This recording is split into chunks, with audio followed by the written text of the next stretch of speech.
নমস্কার বন্ধুরা, তৃপ্তি রান্নাঘরে আপনাদের সবাইকে স্বাগত। আমার ভিডিওটি যে যেখান থেকেই দেখছেন না কেন, আশা করি আপনারা সবাই খুব ভালো আছেন। আমি আজকে মশলা না দিয়ে ঝিঙে আলু দিয়ে রুই মাছের পাতলা ঝোলের রেসিপি নিয়ে কিন্তু হাজির হয়ে গেছি। অনেকেই আছে মশলা খেতে একদম পছন্দ করে না, তাদের জন্য কিন্তু এটা একদম পারফেক্ট একটা রেসিপি। এই রেসিপি দিয়ে গরম গরম ভাতের সঙ্গে কিন্তু দারুণ লাগে। ভিডিওটি স্কিপ না করে পুরো ভিডিওটি কিন্তু দেখার অনুরোধ রইল। চলুন তাহলে এবার ঝটপট রেসিপিটি তৈরি করা যাক। আমি এখানে মাছ নিয়ে নিয়েছি। মাছগুলোকে কিন্তু ভালো করে ধুয়ে পরিষ্কার করে নিয়ে এসেছি। এবারে দিয়ে দিলাম এর ভিতর পরিমাণ মতন লবণ, আর দিয়ে দেব পরিমাণ মতন হলুদ গুঁড়ো। এবার লবণ আর হলুদ গুঁড়োটাকে এরকম হাত দিয়ে মাছগুলোকে উল্টে পাল্টে ভালো করে কিন্তু ঘষে ঘষে একটু মেখে নিতে হবে, যাতে লবণ হলুদটা পুরো মাছের সাথে ভালো করে মিশে যায়। মাছগুলোর মাখা হয়ে গেছে। আমি এখানে ঝিঙে, আলু আর কাঁচা লঙ্কা নিয়েছি। ঝিঙেগুলোকে একটু বড় বড় করে নিয়েছি, আলুগুলোকেও একটু বড় বড় করে কেটে নিয়েছি। ঝিঙেগুলো এত কচি যে খোসাগুলো আমি একটু অল্প অল্প কিন্তু রেখেও দিয়েছি। গ্যাস অন করে কড়াই বসিয়ে দিয়েছি। দিয়ে দেব পরিমাণ মতন সাদা তেল। এই রান্নাটা কিন্তু আমি সাদা তেলেই করব। আপনারা চাইলে সর্ষের তেলেও কিন্তু করতে পারেন। তেলটাকে কিন্তু প্রথমে হাই ফ্লেমে খুব ভালো করে কিন্তু গরম করে নিতে হবে। তেলটা গরম হয়ে গেলে তারপরে নুন হলুদ মাখিয়ে রাখা মাছগুলো দিয়ে দিতে হবে। তেলটা যদি গরম না হয় তাহলে কিন্তু মাছগুলো ভেঙে যাওয়ার সম্ভাবনা থাকে। মাছগুলো আমার দেওয়া হয়ে গেছে। এবার আমি হাই ফ্লেমে মাছগুলোকে উল্টে পাল্টে ভালোভাবে ভেজে নেব। মাছের কিন্তু দু পিঠই আমি খুব ভালো করে কিন্তু ভেজে নিয়েছি। এবারে কিন্তু আমি গ্যাসের ফ্লেমটাকে একদম লো ফ্লেমে করে দেব। তারপরে ভালো করে তেল ছেঁকে মাছগুলোকে কিন্তু আমি একটা পাত্রে কিন্তু তুলে নেব। মাছগুলো কিন্তু আমার তোলা হয়ে গেছে। এতটা তেলের আমার প্রয়োজন নেই, তাই তেলগুলো কিন্তু আমি তুলে দেব।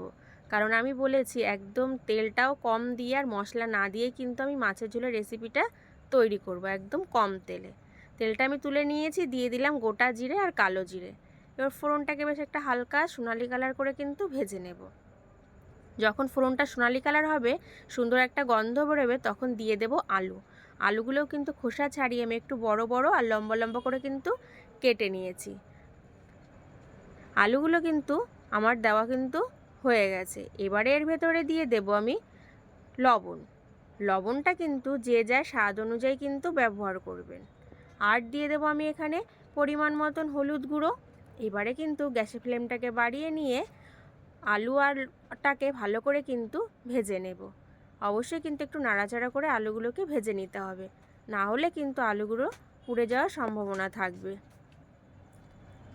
আলুগুলো কিন্তু আমার ভাজা হয়ে গেছে। দিয়ে দেব পরিমাণ মতন জল। এখানে কিন্তু জলের পরিমাণটা একটু বেশি দিতে হবে, কারণ এটা যেহেতু পাতলা ঝোলের রেসিপি। জলটা দিয়ে ভালো করে মিশিয়ে নিতে হবে। মেশানো হয়ে গেলে হাই ফ্লেমে কিন্তু এটাকে ভালো করে প্রথমে জাল করে নিতে হবে। যখন এরকম ফুটে উঠবে তখন দিয়ে দেবো ঝিঙে আর চিড়ে রাখা কাঁচা লঙ্কা। ঝালটা কিন্তু নিজেদের স্বাদ অনুযায়ী কম বেশি করে নিতে পারেন। এবার হাই ফ্লেমে 10 মিনিট রান্না করে নেব। 10 মিনিট হয়ে গেছে, আমি ঢাকনাটা কিন্তু তুলে নেব। এবারে দিয়ে দেব যে মাছগুলো আগে ভেজে রেখেছিলাম সেই মাছগুলো আমার দেওয়া হয়ে গেছে। এবার মাছগুলোকে একটু প্রথমে ভালো করে কিন্তু একটু মিশিয়ে নেব। মাছগুলো আমার মেশানো কিন্তু হয়ে গেছে। এবার দেখে নেব আলুগুলো আমার সিদ্ধ হয়েছে কিনা। আলুগুলোও সিদ্ধ হয়ে গেছে আর ঝিঙেটাও কিন্তু আমার সিদ্ধ হয়ে গেছে। ঝিঙেটা সিদ্ধ হয়েছে, কিন্তু ঝিঙেটা কিন্তু পুরোপুরি দেখেন গলে যায়নি। ঠিক এইভাবেই কিন্তু রান্না করতে হবে। এবারে আমি হাই ফ্লেমে 3 মিনিট রান্না করে নেব।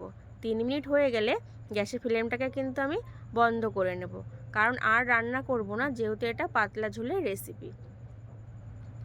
গ্যাসের ফ্লেমটা কিন্তু আমি বন্ধ করে দিয়েছি। মশলা না দিয়ে ঝিঙে আলু দিয়ে কিন্তু মাছের ঝোলের রেসিপি কিন্তু আমার পুরোপুরি কিন্তু তৈরি হয়ে গেছে।